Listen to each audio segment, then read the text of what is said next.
जय श्री कृष्ण। प्रिय दर्शकों, आज हम भगवान श्री कृष्ण द्वारा बताए हुए सर्वोत्तम भागवत धर्म का श्रवण करेंगे। उद्धव जी ने कहा, अच्युत, जो अपना मन वश में नहीं कर सका है, उसके लिए आपकी बतलाई हुई इस योग साधना को तो मैं बहुत ही कठिन समझता हूँ।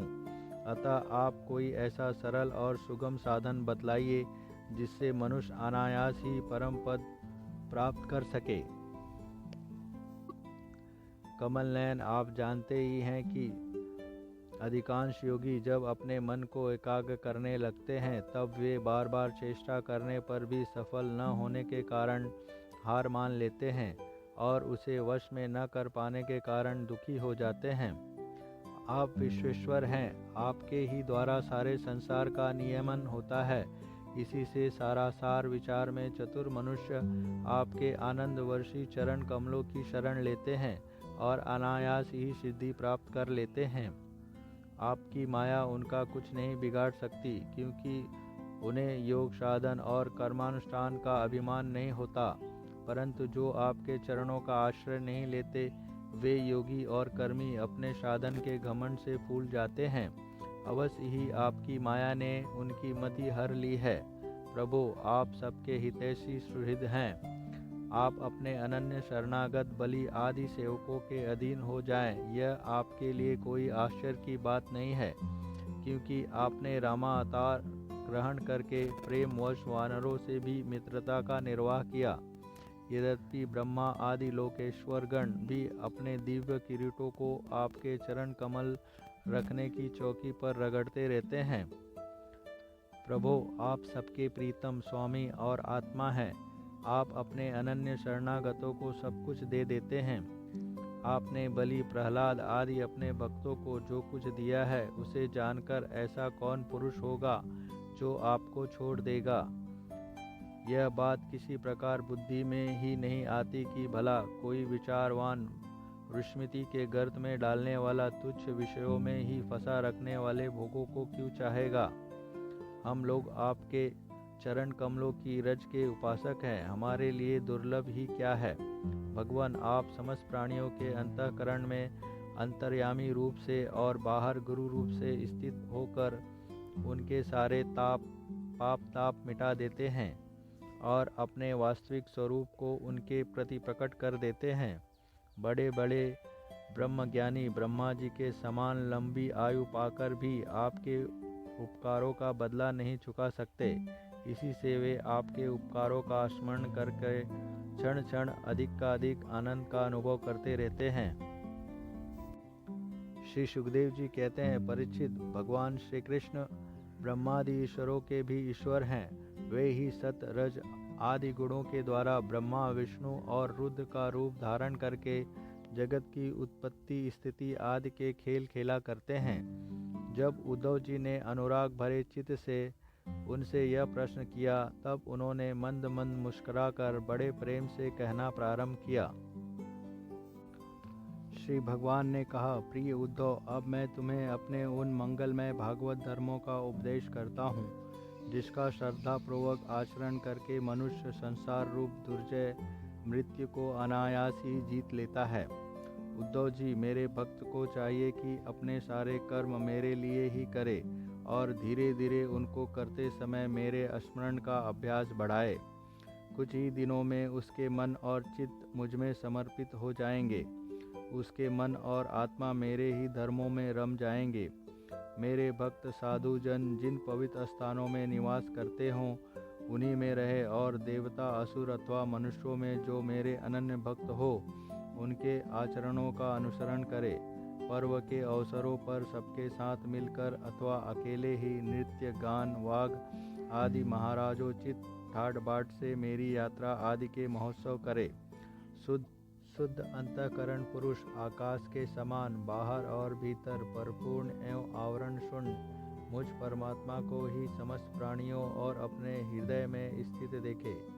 निर्मल बुद्धि उद्धव जी, जो साधक केवल इस ज्ञान दृष्टि का आश्रय लेकर संपूर्ण प्राणियों और पदार्थों में मेरा दर्शन करता है और उन्हें मेरा ही रूप मानकर सत्कार करता है, तथा ब्राह्मण और चांडाल, चोर और ब्राह्मण भक्त, सूर्य और चिंगारी तथा कृपालु और क्रूर में समान दृष्टि रखता है, उसे ही सच्चा ज्ञानी समझना चाहिए। जब निरंतर सभी नर नारियों में मेरी ही भावना की जाती है, तब थोड़े ही दिनों में साधक के चित्त से अस्पर्धा, ईर्ष्या, तिरस्कार और अहंकार आदि दोष दूर हो जाते हैं। अपने ही लोग यदि हंसी करे तो करने दे, उनकी परवाह न करे। मैं अच्छा हूँ, वह बुरा है, ऐसी देह दृष्टि को और लोक लज्जा को छोड़ दे और कुत्ते, चांडाल, गौ एवं गधे को भी पृथ्वी पर गिरकर साष्टांग दंडवत प्रणाम करे। जब तक समस्त प्राणियों में मेरी भावना, भगवत भावना न होने लगे, तब तक इस प्रकार से मन, वाणी और शरीर के सभी संकल्पों और कर्मों के द्वारा मेरी उपासना करता रहे। उद्धव जी, जब इस प्रकार सर्वत्र आत्मबुद्धि, ब्रह्म बुद्धि का अभ्यास किया जाता है, तब थोड़े ही दिनों में उसे ज्ञान होकर सब कुछ ब्रह्म स्वरूप दिखने लगता है। ऐसी दृष्टि हो जाने पर सारे संशय, संदेह अपने आप निवृत्त हो जाते हैं और वह सब कहीं मेरा साक्षात्कार करके संसार दृष्टि से उपराम हो जाता है। मेरी प्राप्ति के जितने भी साधन हैं, उनमें मैं तो सबसे श्रेष्ठ साधन यही समझता हूँ कि समस्त प्राणियों और पदार्थों में मन, वाणी और शरीर की समस्त वृत्तियों से मेरी ही भावना की जाए। उद्धव जी, यही मेरा अपना भागवत धर्म है। इसको एक बार आरंभ कर देने के बाद फिर किसी प्रकार की विघ्न बाधा से इसमें रत्ती भर भी अंतर नहीं पड़ता, क्योंकि यह धर्म निष्काम और स्वयं मैंने ही इसे निर्गुण होने के कारण सर्वोत्तम निश्चय किया है। भागवत धर्म में किसी प्रकार की त्रुटि पटनी तो दूर रही, यदि इस धर्म का साधक भय, शोक आदि के अवसर पर होने वाली भावना और रोने, पीटने, भागने जैसे निरर्थक कर्म भी निष्काम भाव से मुझे समर्पित कर दे, तो वे भी मेरी प्रसन्नता के कारण धन बन जाते हैं। विवेकियों के विवेक और चतुरों की चतुराई की पराकाष्ठा इसी में है कि वे इस विनाशी और असत्य शरीर के द्वारा मुझ अविनाशी एवं सत्य तत्व को प्राप्त कर ले। उद्धव जी, यह समस्त ब्रह्म विद्या का रहस्य मैंने संक्षेप और विस्तार से तुम्हें सुना दिया। इस रहस्य को समझना मनुष्यों की तो कौन कहे, देवताओं के लिए भी अत्यंत कठिन है। मैंने जिस सुस्पष्ट और युक्ति युक्त ज्ञान का वर्णन बार बार किया है, उसके मर्म को जो समझ लेता है, उसके हृदय की संशय ग्रंथियाँ छिन्न भिन्न हो जाती है और वह मुक्त हो जाता है।